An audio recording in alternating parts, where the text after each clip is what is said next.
Canap 54 TV, la première chaîne généraliste culturelle et d'information de l'Afrique vers le monde. Canap 54, Canap 54, Canap 54, Canap TV. Africa 54 est la première chaîne de télévision panafricaine, généraliste et d'information de l'Afrique vers le monde. Chaque pays africain devrait avoir un représentant œuvrant en son sein afin de permettre l'éclosion des talents, pouvant également jouer de pont avec nos pays respectifs. Bref, nous sommes panafricanistes au sens absolu du terme. Canal Africa 54, dans sa devise, la première chaîne généraliste culturelle et d'information de l'Afrique vers le monde.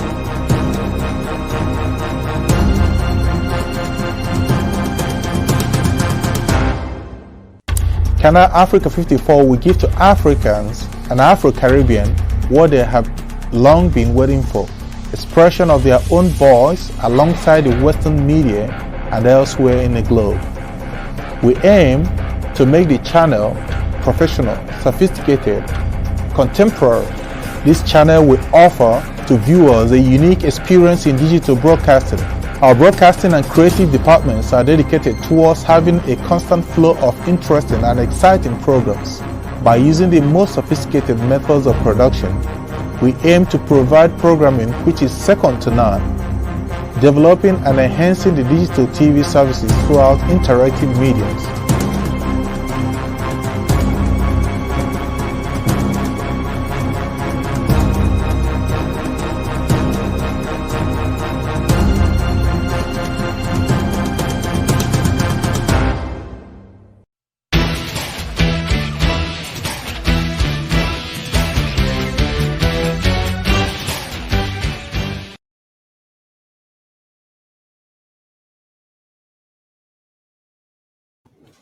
Bonsoir et bienvenue à notre rendez-vous au cours de notre émission Le Grand Dialogue, votre émission qui vous permet d'analyser ensemble les questions relatives à l'actualité politique sur le continent africain. Et dans ce Grand Dialogue de ce soir, nous avons le plaisir d'être accompagnés d'un jeune activiste burkinabé. Il s'agit de M. Issoufou Niamba. Il est militant panafricaniste, acteur de la société civile burkinabé. Il est également membre cofondateur du mouvement des Sans-Voix au Burkina. Il va nous permettre ce soir donc de parler de l'actualité au Burkina Faso, le pays des hommes intègres.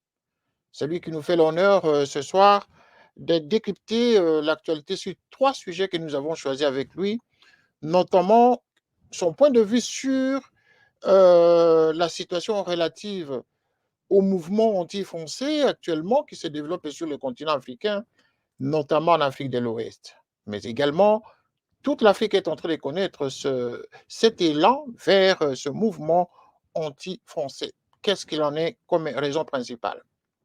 Nous aborderons également la question relative à la transition au Burkina Faso.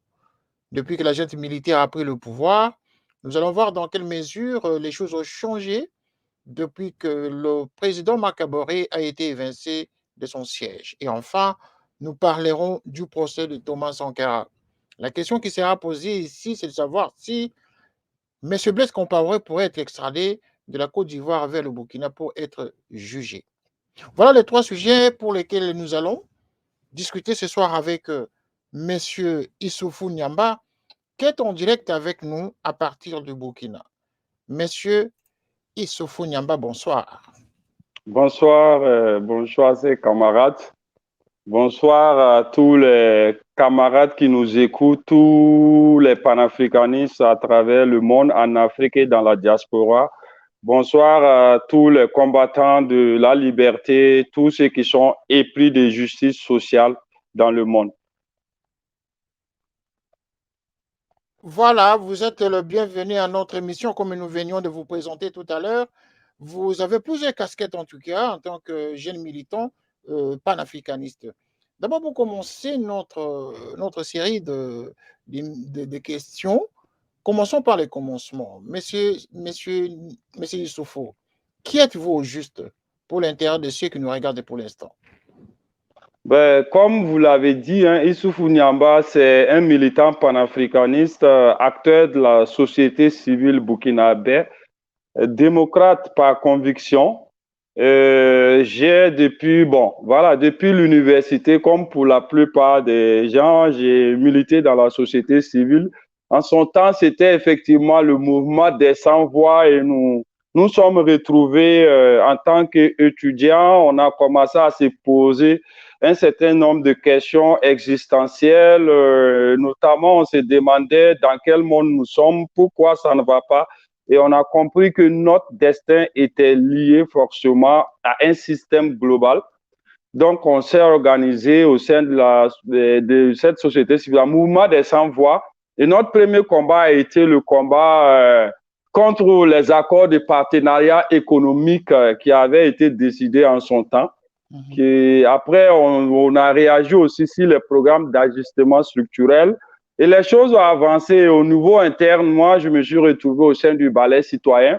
Le Balai citoyen, c'est cette organisation-là qui a mené, en tout cas qui était avant-gardiste de la lutte qui a abouti à l'insurrection populaire, qui a mis un terme au pouvoir impopulaire et dictatorial, vieux d'une trentaine d'années au Burkina Faso de Blaise Compaoré. Voilà, donc j'étais encore coordinateur du Balai citoyen au niveau de la deuxième région du Burkina Faso, notamment à Bobo Dioulasso. Et après, les choses ont continué. Aujourd'hui, je suis membre actif, cofondateur de la COPABF, Coalition des Patriotes Africains du Burkina Faso, parce qu'on s'est dit que l'enjeu est beaucoup plus géostratégique et international. Donc, on s'est retrouvé sur ce front-là. Et donc, c'est à ce titre-là que je suis aujourd'hui avec vous. Ben voilà, vous avez tout dit par rapport à vous-même. Hein. Vous avez été très actif et nous avons vu beaucoup de réalisations que vous êtes en train d'organiser hein, au pays, au Burkina. Vous êtes quand même une figure emblématique hein, dans la société civile burkinabé. Maintenant, aujourd'hui, il y a un élan des mouvements anti-français, comme nous venons de l'indiquer à l'introduction de cette émission. À quoi est dû ce genre de revendications? Quelles sont les raisons fondamentales qui expliquent ce mécontentement des revendications qui vont tout droit vers un pays qui s'appelle la France? Moi, je trouve deux raisons, une raison historique, mais aussi une raison factuelle pour le cas que nous connaissons, notamment au Sahel. Les raisons historiques, elles concernent toutes les anciennes colonies françaises particulièrement. Ce n'est pas forcément les anciennes colonies à travers le monde, selon qu'elles aient été colonisées par d'autres États. C'est surtout les États, les anciennes colonies de la France. Pourquoi un sentiment aujourd'hui de rejet de la politique française? Moi, je préfère ce terme-là parce que les terminologies aussi ont un sens dans ce combat-là, le choix des mots. Voilà, et donc nous ne nous considérons pas anti-français, nous sommes beaucoup plus des gens qui rejetons les mauvaises politiques extérieures de la France. Donc, les raisons, elles deviennent historiques à partir du moment où la France reste la seule ancienne métropole qui a mal rompu avec ses anciennes colonies. Et d'ailleurs, est-ce qu'elle a rompu? Je ne sais pas. Ce qui est sûr, depuis les indépendances à aujourd'hui, nous n'avons jamais été libres. Et même quand on nous accorde une soi-disant indépendance politique, en réalité, il n'y a jamais eu d'indépendance. Donc aujourd'hui, avec du recul, on se voit l'ingérence de la France partout, à tous les niveaux. Au niveau politique, lorsque c'est la France qui décide de qui mettre devant nos États en tant que chef d'État, lorsqu'elle ne passe pas par des élections truquées ou des élections soutenues et financées parce qu'elle avait déjà son candidat, la France passe par ses services de renseignement, et ça, il y a beaucoup d'archives là-dessus, lorsqu'il s'agit de faire des coups d'État.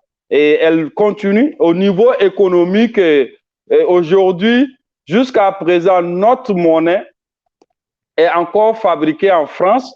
Au niveau sécuritaire, lorsque nous avons des crises, qu'elles soient des crises internes, lorsque c'est des guerres civiles entre nous-mêmes ici, ou quand c'est des crises comme le terrorisme, on voit toujours la France qui est systématiquement mandatée par le Conseil de sécurité de l'ONU et qui vient encore, lorsqu'elle arrive, elle ne vient pas forcément pour régler la situation telle que nous voulons, mais elle vient avec sa vision. Bref, encore une fois, les raisons deviennent historiques lorsqu'on sait que c'est toujours la France qui pointe le nez chaque fois quand les enjeux de développement sont là dans nos États. Du coup, naturellement, 60 ans de domination, 60 ans d'agression coloniale ou néocoloniale sans fin, et précédé de plus de 100 ans ou même 300 ans de violation, de domination. Bien entendu, à un moment, on va afficher notre ras-le-bol. Donc, effectivement, tout ce qui est français va forcément manifester une forme de mépris et de rejet jusqu'à ce que le bourreau se rende compte, en fait, que nous ne pouvons plus continuer à recevoir des jours et se repentissent. Et se repentir, c'est vraiment nous reconnaître en tant que des États souverains et nous reconnaître en tant que des peuples dignes et en tant que des personnes humaines qui méritent tout le respect. Voilà. Et les causes deviennent factuelles lorsque, justement, nous, aujourd'hui, nos plus grands enjeux, c'est l'enjeu sécuritaire. Et il se trouve justement que la France est là depuis, dans le cas du Mali, elle est là depuis une dizaine d'années. C'est pourquoi elle est invitée. Elle n'arrive pas à résoudre ça. Ça veut dire qu'il y a plus de 10 ans qu'elle est au Mali et elle n'arrive pas, elle a connu un échec patent. Donc, à un moment donné, si on appelle un médecin pour régler un problème de santé et que le médecin aggrave la situation du patient, naturellement, on rompt le contrat. Donc, je pense que le fait de demander à la France de partir parce qu'elle a échoué ne fait en rien de nous des gens qui en veulent à la France. Donc, nous ne voyons pas de sentiments anti-français ici. On est beaucoup plus des peuples ou on est beaucoup plus des États souverains qui entendent assumer notre souveraineté. Le peuple est révolutionnaire, quoi. Comme le titre de l'émission l'indique tout à l'heure, le Burkina au rythme de la révolution. Cette révolution qui a commencé avec Thomas Sankara, qui continue à faire son parcours de chemin. Mais comment expliquer que pendant autant d'années, vous n'avez pas encore réussi justement à déboulonner la France ou le système français de votre pays? Comment expliquer ça? Voilà. Ben, en fait, comme vous venez de citer Thomas Sankara, comme Sankara disait, en fait, la domination française, elle a duré. Elle a traversé beaucoup de générations. Et comme on le dit, l'habitude de voir le mal, lorsqu'elle s'installe, forcément, elle va créer un certain nombre d'indifférences. Et les gens auront tendance à s'y habituer. Donc, faisant en sorte qu'aujourd'hui, bien entendu, les premiers défenseurs de la France se retrouvent au niveau interne. Donc, c'est toujours très facile pour la France puisque la France a des antennes ici. La France a des répondants ici pour les produits, toutes sortes de politiques qu'elle essaie d'initier pour nos États. Donc, cela rend la tâche beaucoup plus difficile encore pour nous. Et derrière, elle est très subtile. La France, elle est très subtile dans sa manière de faire, dans cette démarche. Donc, ça, comparativement, ça va rendre le combat très difficile pour nous aussi. Et puis, l'autre élément, c'est qu'elle a quand même le monopole de l'information. Donc, qui a le monopole de l'information?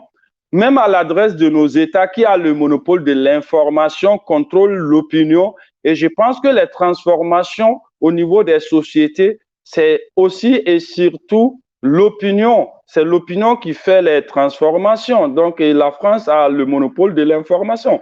Ça rend la chose beaucoup plus difficile pour nous ici. Voilà pourquoi nous saluons justement de telles initiatives à travers des médias comme les vôtres.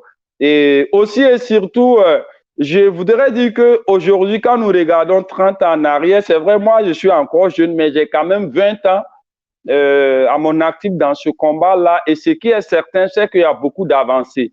Je dirais que l'avenir est beaucoup prometteur pour nous. Quand on se retourne, on regarde de là où nous venons à aujourd'hui quand même, et justement avec l'avènement des réseaux sociaux où les informations ont été suffisamment démocratisées, je pense que nous avançons quand même. Il y a de l'espoir, même si c'est encore difficile, il y a beaucoup d'espoir. L'essentiel, c'est de commencer quelque part. Vous avez déjà commencé cette lutte. Exactement. Et les médias vont vous accompagner. Hein, tous les médias panafricains qui sont les nôtres seront toujours pour vous des outils nécessaires pour communiquer, chacun à sa manière, sur son combat que toute l'Afrique est en train de mener contre les impérialistes qui continuent justement à miner la terre africaine. Passons maintenant à la deuxième partie de cette émission, messieurs Issoufou, hein, la transition au Burkina. Quel est l'état de santé de cette transition aujourd'hui? Est-ce que le peuple burkina aujourd'hui peut se dire que, bon, voilà, enfin, il y a une amorce vers le changement depuis que Marc Kaboré est parti? En fait, on ne peut pas le dire. Ce serait très hasardeux de dire aujourd'hui que les Burkinabés, enfin, ont vu le bout du tunnel avec ces changements politiques-là. Ce qui est certain, c'est qu'il a déjà bénéficié de l'adhésion des populations. Dès sa conception jusqu'à la réalisation de ce coup d'État-là, a beaucoup bénéficié de l'adhésion des populations. Pourquoi? Parce que Roch, quand même, a fait 7 ans de gestion. Il n'a pas réussi à répondre de façon efficace à cette crise-là. Et quand ils prennent le pouvoir, on est lancé dans une dynamique globale. Certains ont même parlé du printemps sahélien. Il y avait déjà ce qui s'est passé au Mali qui influençait fortement le peuple burkinabé dans son ensemble. On a eu le coup d'État en Guinée. Donc, c'est un ensemble de ces éléments-là qui ont conclu justement à ce coup d'État-là. Donc, qui a été accepté par le peuple. Maintenant, dans la mise en œuvre des raisons qui poussent à ce coup d'État-là, dans leur mise en œuvre, on rencontre beaucoup de difficultés. De plus en plus de populations au Burkina sont souverainistes. Ça, c'est connu. Alors, de plus en plus, il nous est difficile d'accepter un pouvoir dans nos États ici, notamment au Sahel, mais aussi et surtout au Burkina, un dirigeant qui n'arrive pas à afficher toute sa souveraineté. Je pense que le gouvernement en place actuel est beaucoup, beaucoup attendu sur ce sujet-là. Les gens rêvent de voir notre gouvernement agir comme le gouvernement d'Assimi Goïta au Mali. Sur cette question, ils sont très attendus et jusqu'à présent, on ne voit rien de concret et de clair.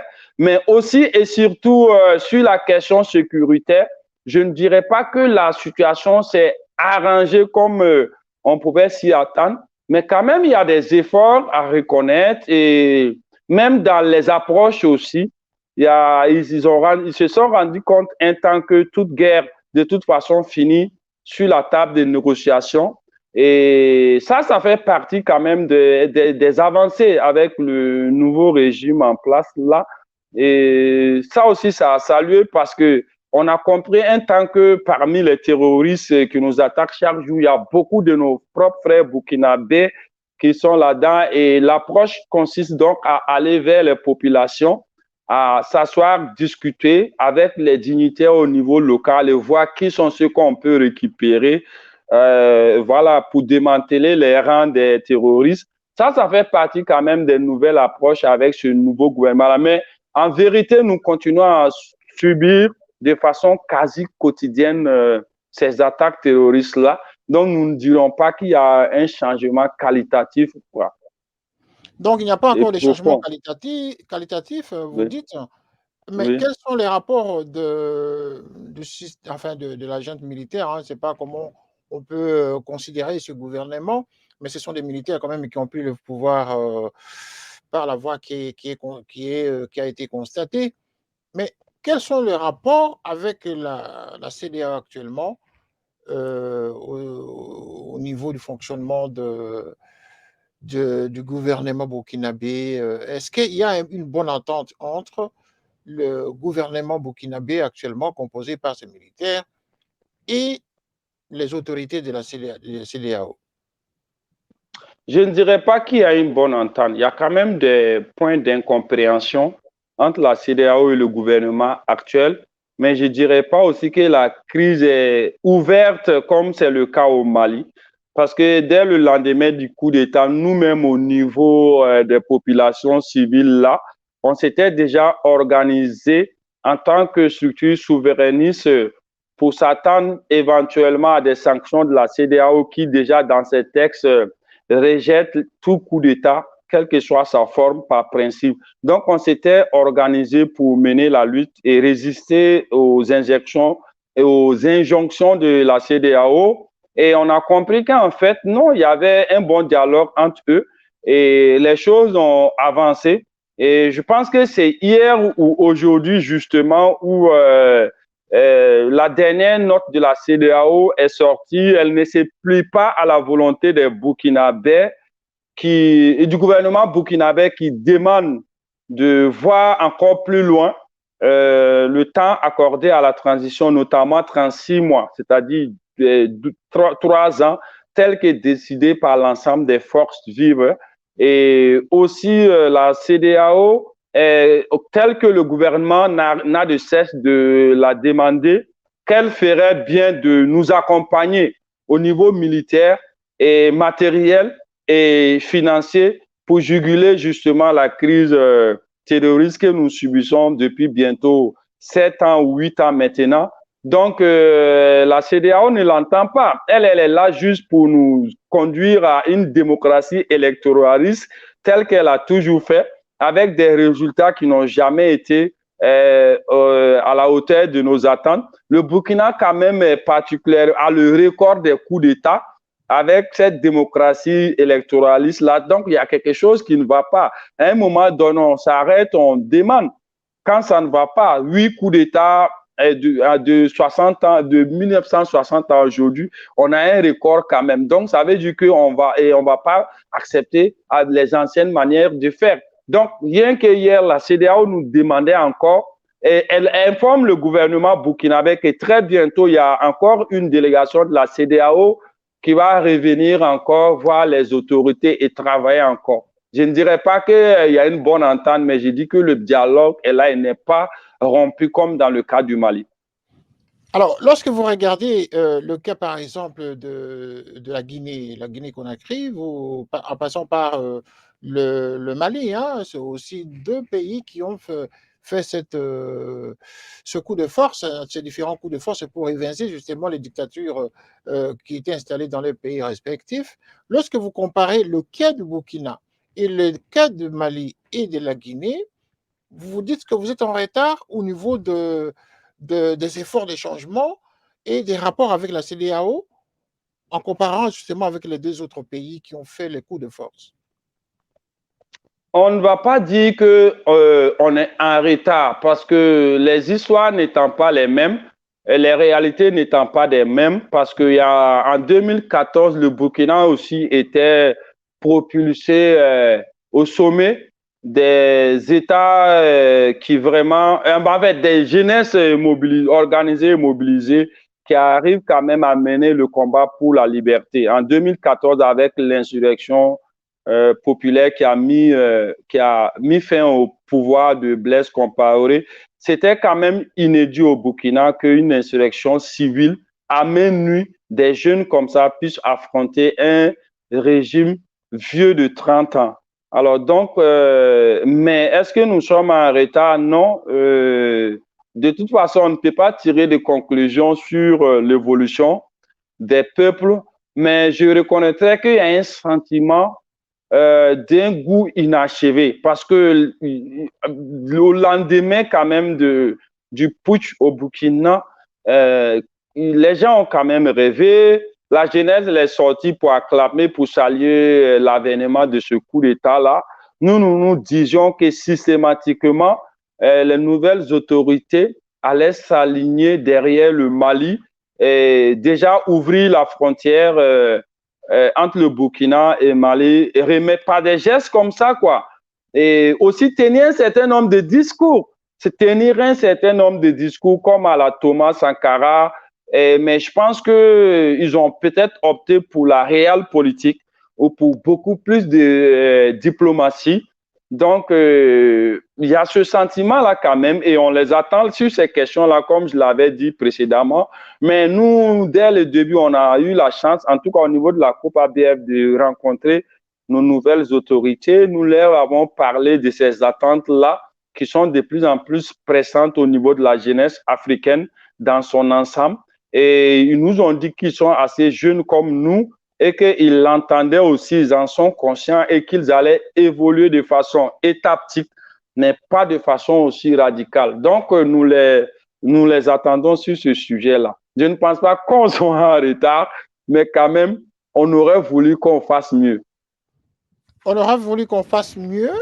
Nous avons ainsi donc épulché en tout cas les 2 premières parties de l'émission. Il va falloir qu'on termine l'émission dans 3-5 minutes maximum avec la question liée au procès concernant l'assassinat crapuleux de Thomas Sankara, que toute l'Afrique continue à pleurer jusqu'à ce jour. Pensez-vous qu'au regard des dernières nouvelles, Blaise Compaoré pourrait comparaître personnellement devant les cours des tribunaux pour être entendu? Non, je ne pense pas que Blaise... Il pourrait être comment on appelle ça, extradé vers le Burkina? Non, Blaise ne pourra pas, en tout cas à ma connaissance et selon les données les informations que nous avons, Blaise ne viendrait pas, il ne viendra pas. S'il devrait venir, ce serait forcément avant le procès. Et le procès a eu lieu, il a eu tout le temps de venir, il n'est pas venu jusqu'à ce qu'il soit condamné par accoutumance. Il a quand même été condamné à vie. Et même avec tous ceux avec qui il a été condamné là, ils ont fait appel la semaine passée. Blaise n'a pas jugé bon de faire appel. Donc, de deux choses l'une, soit il ne croit pas à cette justice-là, ou il nie la justice, ou alors c'est sûr qu'il compte finir ses jours à Abidjan. D'ailleurs, il a renoncé à la nationalité burkinabé. Il n'a pas renoncé à la nationalité burkinabé, mais quand même, il a pris la nationalité ivoirienne. Et donc, ça fait que c'est très difficile de l'extrader. Mais aussi, un des éléments qui nous permet de croire en fait qu'il ne pourrait pas venir, ou il n'a pas l'intention de revenir un jour, au moins en tant que burkinabé, fier de l'être, en tant que digne, et en tant qu'ancien président qui a quand même dirigé ce pays pendant 30 ans, et que par dignité, il vient quand même parce que c'est son pays. Cet élément-là, c'est que après le procès, quand il a su qu'il a été condamné à vie là, dès la semaine qui a suivi, il a continué son chantier et la presse locale a relayé ces informations-là ici. Blaise Compaoré est en train de construire un duplex à coût de milliards à Abidjan. Il l'avait interrompu parce qu'il croyait que les Burkinabés allaient le laisser venir, le pardonner sans justice. Maintenant, il a commencé à construire son duplex. Donc, nous, on s'est dit qu'il compte finir ses jours à Abidjan. Mais c'est triste, c'est déplorable pour nous. Quoi qu'on dise, Blaise a encore ici beaucoup de défenseurs, il a beaucoup de militants, il a beaucoup de soutien ici. Rien que pour eux, je pense qu'il devrait revenir au Burkina Faso parce qu'il est très attendu. Voilà. Merci, M. Issoufou Onyamba. Vous avez en tout cas presque tout dit ce soir, mais malheureusement, nous sommes à la fin de notre émission. On ne pourra pas tout dire en tout cas, tout ce que vous auriez aimé dire. Probablement, nous allons vous rappeler encore une fois pour un autre sujet, sujet d'actualité sur le Burkina ou sur le continent africain. Il est vrai qu'actuellement, la jeunesse est en train de bouger un peu partout sur le continent africain et nos antennes sont à votre disposition. Lorsque vous avez l'intention de communiquer, c'est avec plaisir que nous allons vous recevoir encore une fois dans nos antennes sans problème. Monsieur Issoufou Niamba, si vous avez un dernier mot, nous vous accordons 1 minute. Mon dernier mot, c'est toujours des mots de remerciement et de dire à la jeunesse africaine de croire à ce combat-là, parce que ce qui est certain, c'est que nous, la domination que nous subissons aujourd'hui est réelle. Nous sommes dans l'anti-développement. Ce n'est pas parce que c'est naturel, comme certains tentent de croire. Nous avons eu un passé riche et glorieux. Nous traversons une situation accidentelle. Voilà pourquoi nous devrions nous lever et mener le bon combat, parce que le combat, il est juste et noble. On a toujours l'impression que le monde s'est organisé contre nous. Le monde s'est organisé contre nous. Et donc, nous devrons nous lever pour pouvoir combattre le système et réhabiliter notre dignité, parce que c'est un combat de quête de dignité.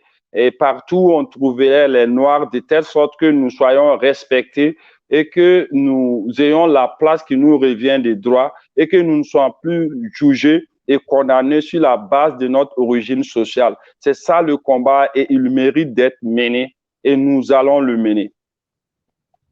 Merci, monsieur Issoufou Niamba. Merci encore. Merci, Rose Kitoro, c'est moi qui vous remercie. Vous avez été très pointu ce soir. En tout cas, c'est avec plaisir que tous nos téléspectateurs vous remercient par rapport à l'écran des retours que nous avons en face, qui nous donnent des commentaires sur votre intervention.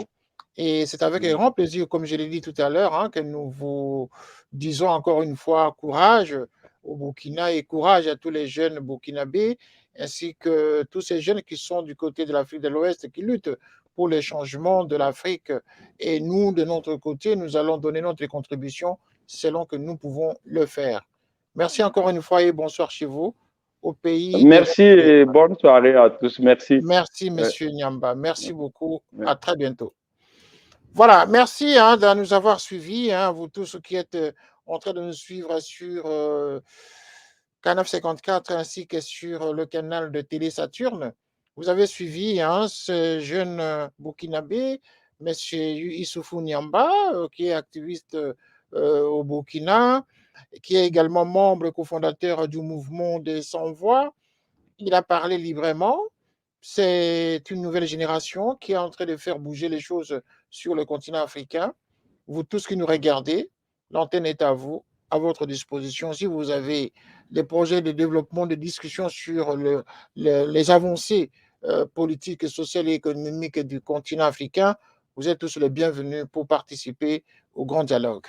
Merci, c'est fut votre humble serviteur, M. Rani Roch Kitoko, journaliste et responsable des questions politiques de Canal Africa 54 à partir de nos studios de Londres.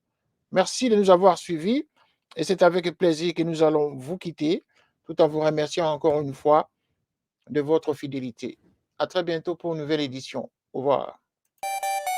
Canal 54 TV, la première chaîne généraliste culturelle et d'information de l'Afrique vers le monde. Canal 54, Canal 54, Canal 54, Canal TV. Africa 54 est la première chaîne de télévision panafricaine, généraliste et d'information de l'Afrique vers le monde. Chaque pays africain devrait avoir un représentant œuvrant en son sein afin de permettre l'éclosion des talents, pouvant également jouer de pont avec nos pays respectifs. Bref, nous sommes panafricanistes au sens absolu du terme. Canal Africa 54, dans sa devise, la première chaîne généraliste culturelle et d'information de l'Afrique vers le monde.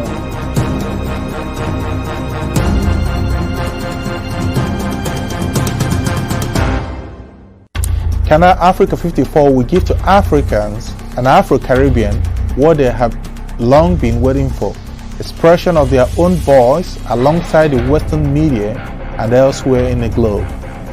We aim to make the channel professional, sophisticated, contemporary. This channel will offer to viewers a unique experience in digital broadcasting. Our broadcasting and creative departments are dedicated towards having a constant flow of interesting and exciting programs. By using the most sophisticated methods of production, we aim to provide programming which is second to none.